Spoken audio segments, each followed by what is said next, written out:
Hurmatli do'stlar, demak bu boyagi videomizning davomi. Ikkinchi boshqa daladan yana video qilamiz degandik. Mana shu dala endi demak dehqon akalarimizning iloji bo'lmagan, o'g'it berish olmagan. Mana endi bugun erta o'g'it berish arafasida bo'ladi. Mana endi o'g'it yemagan dalaning ahvoli mana qanaqa bo'ladi. Mana qarang. Demak, mana bunaqa ba'zi bir joylar demak sariq, sarg'aygan, sariq emas, och yashil, juda och yashil mana qarang. Mana ba'zi bir joylar endi to'qroq, bunaqa joylar ham bo'ladi. Endi bunaqa dalada nima uchun? Masalan, hozir so'rasam, demak o'tgan yili g'o'za ekilgan bo'lgan. G'o'za demak maydalanganda demak ba'zi bir joylarda g'o'zani massasi katta edi deyapti. Shu katta joylar odatda mana bir joyga ko'proq yig'ilgan, o'sha qatorlar mana rangi mana to'q yashil bo'lib ajralib turibdi.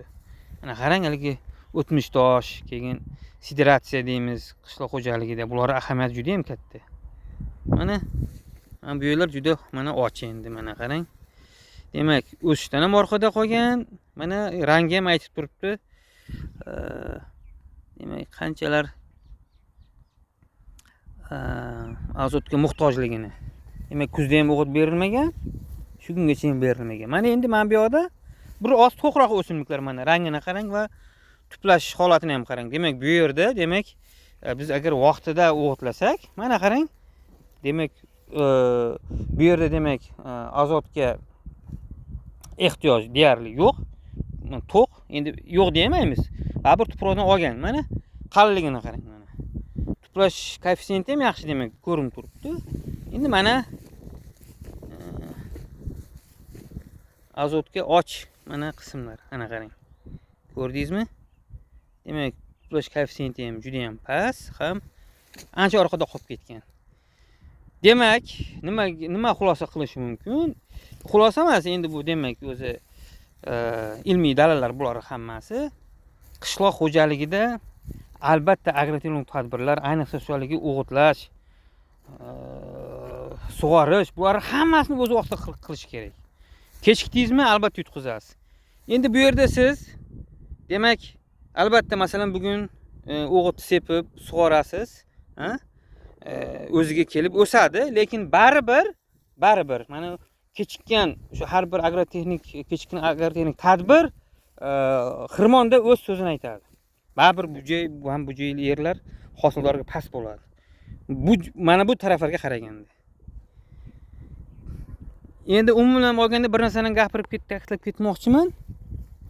O'zi mana shu o'simlik o'sish jarayonida, rivojlanish jarayonida unib chiqqan kundan boshlab tok pishguncha bir kun ham o'sha haligi oziq elementlarga demak haligi talabi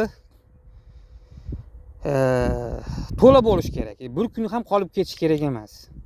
Demak, shunga mo'ljallab mana o'g'itlash jarayonini tizimini tashkil qilish kerak. Bu qanday bo'ladi? Masalan, ekilgan vaqtida har bir ekin uchun bor. Demak, masalan, bug'doyda amofos bilan ekilsa juda ham yaxshi.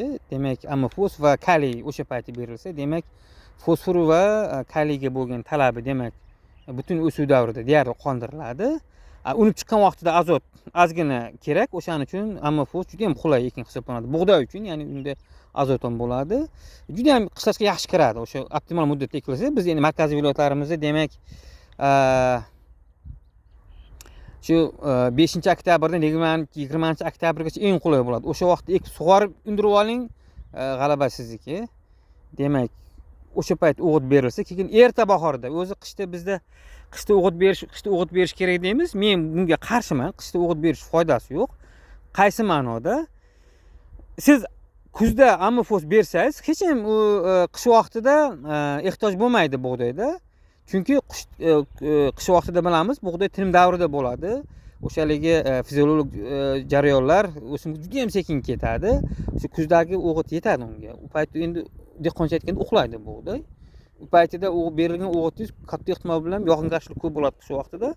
Ko'proq haligi namgarchilik yuqori bo'lgani uchun yuvilib yer tagiga o'tib ketadi u.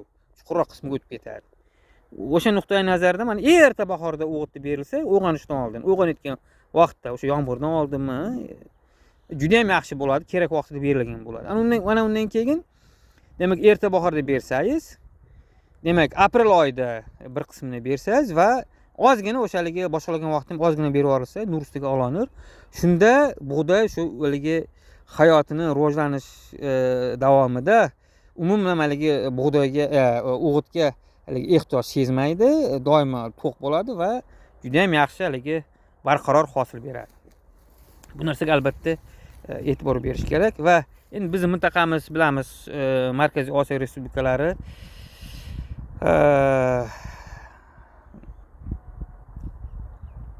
quruq mintaqaga kiradi. Bizda demak shu mavsum davomida yoz vaqtlarida yog'ingarchilik bo'lmaydi.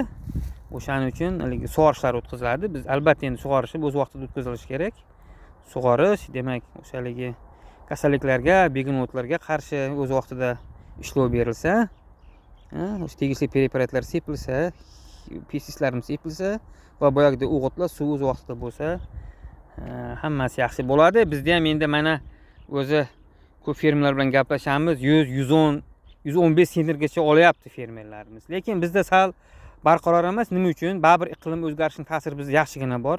Ayrim mintaqalar, masalan, 1 yilning o'zida ayrim mintaqalarda 100 sentrdan baland hosil bergan holatda, ba'zi bir respublikamiz boshqa bir mintaqasida juda yaxshi agrotexnik tadbir bo'lgani bilan ham baribir hosil ko'ngildagidek bo'lmagan. Nima uchun? O'sha hududlarda albatta iqlim o'zgarishi noqulay, ayniqsa harorat haddan ortiq issiq bo'lishi o'sha davr uchun albatta salbiy ta'sirini ko'rsatgan. Bu endi bir qisqacha ma'lumotlar edi. Salomat bo'lasizlar. Videomiz foydali bo'lsa, xursandmiz.